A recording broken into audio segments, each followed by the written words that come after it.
आपण पाहत आहात नॅशनल सर्कल न्यूज। खोपडा येथे ज्येष्ठ कनिष्ठ गौराईचे आगमन, सर्व कुटुंब आले एकत्रित। श्री गणेशाचे आगमन झाल्यानंतर गौरीचा अर्थातच महालक्ष्मीचा उत्सव साजरा करण्यासाठी मोर्शी तालुक्यातील खोपडा येथील रत्नदीप लुंगे यांच्या घरी गौराईची स्थापना महिला भगिनींनी केली।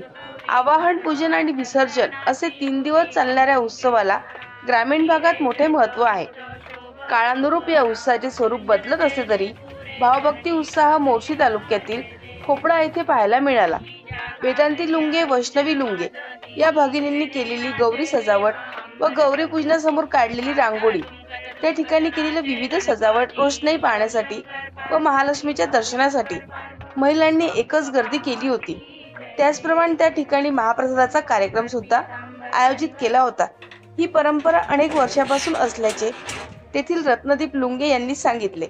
नॅशनल सर्कल न्यूज जिल्हा प्रतिनिधी अनिल ठाकरेसह मुख्य संपादक प्रताप गवई।